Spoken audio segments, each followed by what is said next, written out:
The illegal elbow. Elbow techniques. This is the elbow. An elbow from here. I'll throw the elbow. Yeah, the illegal elbows. All right, people, we're back, man. Illegal Elbow Radio. Another exciting episode for you guys, man. This is Brian from Illegal Elbow Radio, Illegal Elbow on Twitter. And this is Dan from MMA Aftermath on Facebook and Twitter. Recently, Ken Shamrock did an interview on MMA fighting. I got to give props because MMA Fighting conducted a great interview, and Ken Shamrock kind of came back accordingly, man. It was actually really, really cool. But he kind of goes in depth on mentioning, I shouldn't say in depth, but kind of goes into mentioning how, man, they talk about all kinds of stuff. But we kind of talked about it pre-show, and one of the things that we touched on was the fact that he was talking about how he feels. You know, I don't want to say I disagree. The guy feels good, he feels good, but he's talking about how he feels like he did 15 years ago. He's addressed some issues, stuff like that, and things issues that he had. 50-some years old now. Right, he's 51. So coming into this fight, 51 years old, not like Kimbo's no newbie either. You know what I mean? He's got to be at least mid 40s. Kimbo was 40 something. You know, Kimbo's got to be mid to late 40s. You know what I mean? So I want to say Kimbo coming in here looking really good was like, 07, 08. You know what I mean? Early 40s. Yeah. So he's got to be late 40s. So this is actually and yeah, we called it the Bellator Clown Show, which in my opinion, man, a lot of people's opinion, when it comes to a UFC kind of a crowd or a UFC top card, yeah, that's exactly what it is. It's like a fucking clown show. But when you think about Ken Shamrock, I give the guy a lot of props, a lot of respect. He's a humble dude these days. He's not running around trash talking, running his mouth. Kimbo's not either, by the way. But Shamrock Kimbo's just happy to be back in some kind of MMA scene. Right. I mean, which he had some time off, and good that you say that too, because it was one of the guys from, like I said, MMAfighting.com that did the interview. And I couldn't tell you the guys. Chuck Mindenhall, I think. If I'm wrong, sorry guys, but he said, well, Kimbo's coming back. He hasn't really been very active lately. So, he's out. He was out of MMA for a little while, did a couple boxing fights, and he really hasn't done a whole lot much since. So what do you, in terms of game plans and what this guy does coming back, what do you think? And Ken's like, well, I can't really speak for him because, I don't know what he's done or what he's working on, but if he's not working on much, he's going to get hurt. So, I mean, that's the extent of his trash talking, though. That's about it. Yeah. But, and the interviewer, I got to give props for this too. He's like, I'm going to go ahead and play devil's advocate, and say, a lot of people are, saying that you're over the hill, you're too many years out of the game, you shouldn't be fighting. And Ken was actually pretty humble about answering the question. I actually kind of respected his answer. He's like, you know what? He came back with, I can't recite every answer for you. I can't get it perfectly, but in so many ways, he basically comes back with, I feel the best I've felt in 15 years. You get into a mode where he's like, I've been there, done that. I've been in some bad situations, and you can't fix those until you're out on the other side, and you get those, you address those situations, you address those things that you had to go through. And he said, I feel like a lot of those are addressed, and I feel like I'm in a camp that I was in 15 years ago. And he said, when it comes to a lot of those people that say that about me, he said, all I say is just give me a chance to get in there and prove you wrong. So with that, I was kind of like, well, that's pretty cool, man. I mean, he's a pioneer in the sport. I got to give the guy a lot of respect, But, at the same time, it's like, he hasn't been in here in however long it's been. He had talks of fighting a boxer a little while back. But now he's finally coming in with an backyard fighter, which he did pay respects to Kimbo for that too. He's like, Kimbo was a guy that came for basically nothing and made a name for himself, and he's I respect that. He really carved himself from out of nowhere and made himself on a big stage, and that's really good. But what's your take on it, dude? I mean, when it comes to the information we got so far, Well, it's the way I look at it is, okay, you got a 50-some-year-old Ken Shamrock who's going against a younger Kimbo, but is an old 50-year-old Ken Shamrock's grappling, takedowns, and wrestling going to outdo the young guy who's basically all we've seen from Kimbo is, yeah, he can knock people out, no problem. But we've seen his hips when it comes to wrestling. He can't stop the takedowns. He can't get up. He can't shrimp around on the ground when he's on his back. He's been basically knocked out. Yeah, Yeah. and we've seen him basically give up a few times when he's been in those positions. He knows he's not going anywhere, and I don't see a Ken Shamrock coming in here, trying to knock a Kimbo Slice out, dude. I see him coming in here and doing what Ken Shamrock does, and that's get you on the ground and try to submit you. Yeah, I mean, at this point, no, and that's a great way to put it, man. At this point, Ken should be careful, at least to solidify himself and stick his heels in and say, okay, this is what I'm going to ride out on, because he's not going to ride towards anything after this fight, really. I mean, 51 years old, it's just not going to happen. You know what I mean? Unless it's going to be another clown matchup if he does. It's something like that. I don't see anything else. It's kind of like a Herschel Walker situation almost, Mm-hmm. 48, 47, 48, trying to give it a go. Yeah, come on, man. We'll give you a shot, but right. We're not going to put you up against anybody with a name. I think it's kind of Bellator's, and not to rag on Bellator, man, because I'm really hoping that they're going to do big things, and we'll have a Bellator show coming up here eventually where you can talk more about some of the stuff that they're doing, because they're doing some big things. Not huge things, but some pretty big things. Which I'm going to want to make a quick mention of is I want to say gold, silver medalist, one of the two. Yeah, I heard about that. Yeah, they signed him. He never even made a debut yet, but the guy's interested in it and wants to do it. So Bellator is going to give him a fucking shot as soon as he's ready. But I guess he's doing Olympics first, so he might not even be in here for another year. But they jumped in early and got him signed, so he can't go anywhere else. So that's a good decision, in my opinion. They're signing people before they're even ready. You know what I mean? So, but UFC's done that already with latest WWE guy, CM Punk. You know what I mean? But so anyway, man, a little off track, but Shamrock's game plan going in against Kimbo. Is he going to go ground and pound? This is going to be a true test? It's going to be the best idea. I think we finished off on Shamrock just getting a good, playing.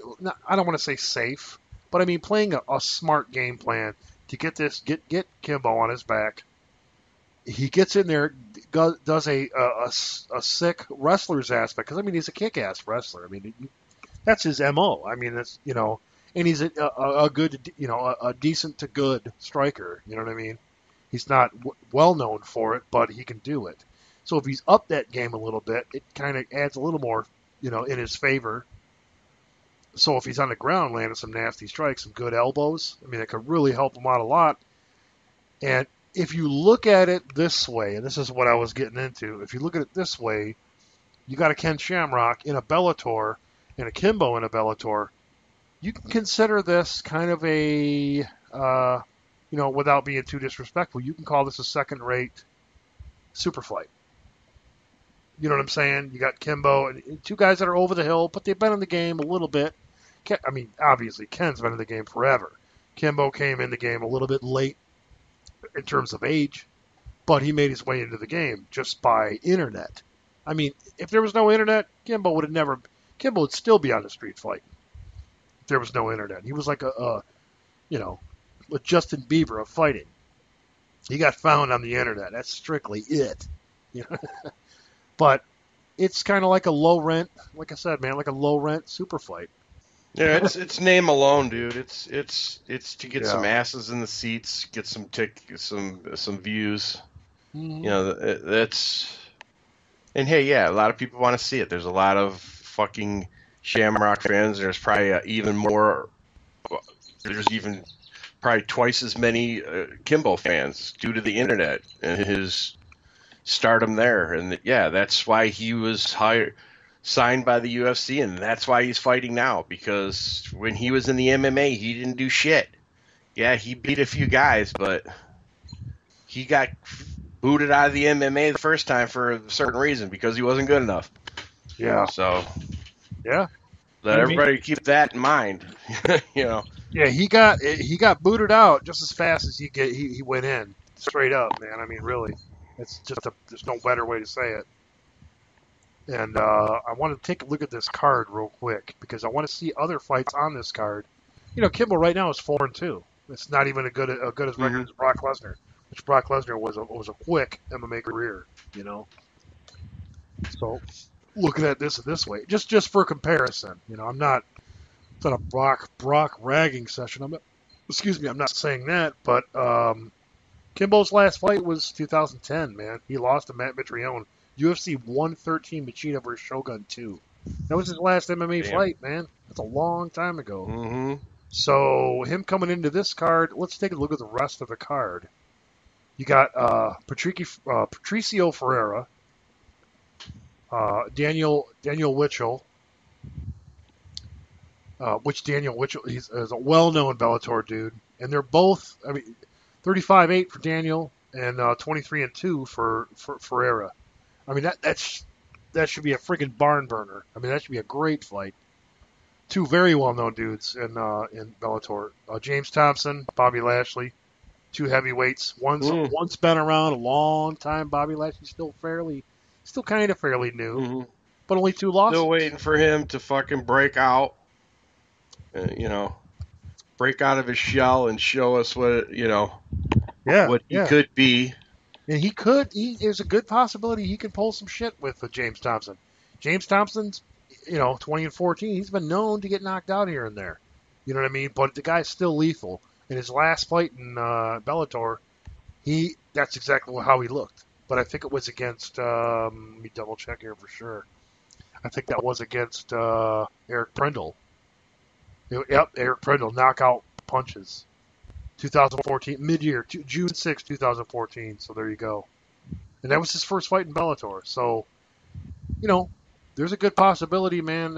Bobby Lashley could be on a rough road here because he's going against the guy that's been in there a long time. 34 fights. 34 fights in, you know what I mean? You got Daniel Strauss, Michael Chandler. I'm talking for just namesake of this card. Justin Lawrence. I'm grabbing names that I know pretty well, Adam Cella. Adam Cella was the dude who got knocked out by in UFC. Remember that? Adam Cella got knocked the fuck out by Uriah Hall. Adam Cella's fighting in Bellator. But yeah, I mean, there's not a shitload of there's a good amount of newbies. But I mean, you're talking like the 6th fight out of the main event, 6th, 7th fight. There's some good fights in there to be had. Like I said, Michael Chandler's, Derek Campos. Like I said, Daniel Strauss just lost. I believe he just lost. He was a champion and lost to Halsey, I believe.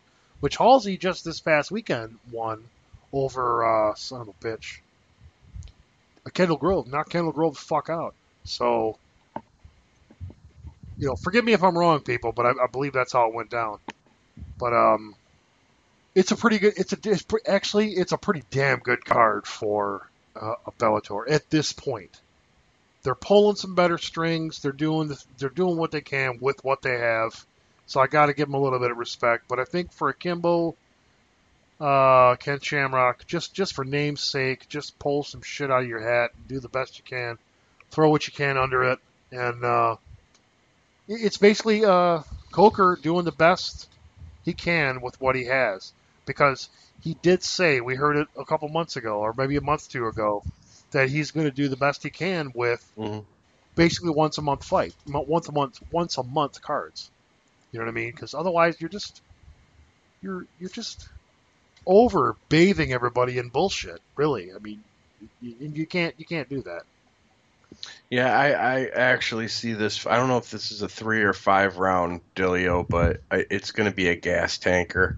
It will be, yeah. It's going to be a gas tanker, and yeah, you might see some action in the first round, second round, halfway through, but after that, it's going to be, and it's probably going to, if Shamrock gets on top and takes him down and shit, and if he's not working and doing any ground and pound and he's just laying on him, the ref's going to fucking pick him up. So, you know, and then Right. Kimbo's probably going to be tired from trying to get up and shit like that, so he's going to be tired. Well, Ken Gonna is be really just throwing good at some submission. sandbags around, you know.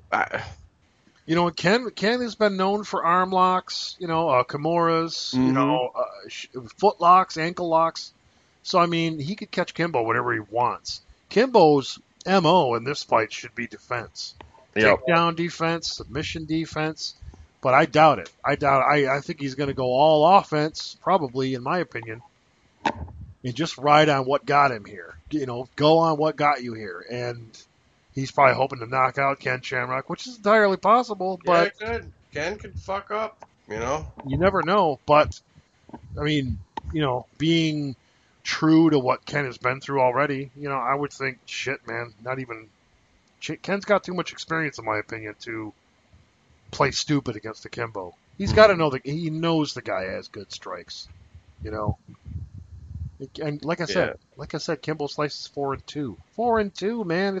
You barely even scratched the. And we're going against a Kimbo Slice who is not really a mixed martial artist. Let's be really honest. Against a seasoned martial artist, yet he's 50-some years old, but if he dominates Kimbo in a fashion to where you're like, dude, if Kimbo's not in there with a stand and bang guy, he doesn't have a chance, you know. Yeah. And then you're thinking, okay, well, probably if he just dominated him at 50-some, he could probably dominate him in his early 60s too. Right. Really, it's like if we see a total domination by Ken Shamrock, where maybe he doesn't Kimura him or whatever, he just keeps him on the ground, keeps some ground and pound going through the whole thing and just dominates the whole fight, and we don't see shit from Kimbo, like we've seen. So yeah. Then we'll just be like, okay, whatever. But then that's going to give some fuel to Ken coming back for another fight. So right, and it better not be some amazing, better not be one of their top heavyweights or one of their, brand new guys. Because Bellator does have some prospects in the heavyweight division, man. They do. One of the guys is actually on Illegal Elbow, man. It's a little quick post, but he's a new dude and he looks really good, man. So him getting a slice at Ken Shamrock, I'm sure he would knock Ken the fuck out. I'm just going to go ahead and say it, but I'm going to go over and check it out. If you guys want to go over to LegalElbow.com, check it out. Dmitry Sinovsky, Bellator's heavyweight prospect. The dude's 8-0 right now with KO wins over the likes of Alexandra Emelianenko. This kid has a bright future, only 25 years old. Bellator is growing their heavyweight roster. I mean, this kid could very well come in here, have great takedown defense, smash somebody like a Ken Shamrock. Me even pointing this fight out is probably ridiculous because it's like, if they're going to have Ken Shamrock fighting, you don't want to bring him in against a fresh guy like this. You just don't want to, because if Ken wins, you just fucked up your undefeated cash cow. You know what I'm saying? I mean, but on the other side, you're ruining some, like you've said in the past, some senior league fights that would make sense. You know what I mean? Some guys at the tail end of their career facing each other and not the newbies of the game, not the fucking top elite tough guys of the game. Hey, well, if like I said, if Ken comes out here and totally destroys Kimbo and like submits him and shit, then you're talking, that brings a little more fruition to the senior league thing, saying, hey, a 50-year-old guy, right, it can fight another 45-year or 40-year-old and up guy. because he's good enough, you know. Who's to say that Coker, with what he doesn't try to bring Dan Severn in here and make it an epic match of all proportions. Now Dan Severn is even older than Ken Shamrock, dude. So, Yeah. He's probably like 59. Yeah, I would almost say I would not see a Dan Severn ever stepping back into the cage, but I would not like to see that either. But I wouldn't think that Coker would be beside himself. I would think Coker would if try. The money's right, he might. And plus, you're talking about guys, our age, Coker's age, and maybe possibly some big fans 10 years younger, some 30-year-old fans, might really get excited for a fight like that, even though it really doesn't make sense at this point. It's just It's kind of like a nostalgia fight almost, Really. I mean, this is almost a nostalgia fight, really, when you think about it. I mean, it's just two guys that are just too old to be in there, but... a good rundown, man. We're going to see what happens with this. Yeah, we've coined it a clown show, but we're getting a little more used to it. It could have some meaning if it's a good enough fight. They're going to have to prove to the world. They're going to say if they put these two guys in there and they fucking gas out and the boos are coming in because they're not giving the people what they want, then it's just going to be, it was a fucking, was a stunt ploy and it backfired. But if they come out by the second round, they're going to know. Yeah, exactly. Yeah. So we'll see, man. It's coming up in June? I want to say June 23rd, but somewhere around there. I know that. So, but hey, like you said, man, it was a great point too. With guys like that, it's these senior league type fights where it's guys that are generally considered over the hill. But if they come in and they make a good barn burner out of it, it makes sense to add both of these guys to other people in their age range. Don't bring them into some elite ranking where he's taking on a top 10. It don't make sense. It's like an Anderson Silva Nick Diaz fight. Either one of these guys are going to be chart toppers or title contenders. So just make interesting fights for them to ride their careers out, man. You know what I mean? It makes sense. What do you think, brother? Steadfast. And God beer.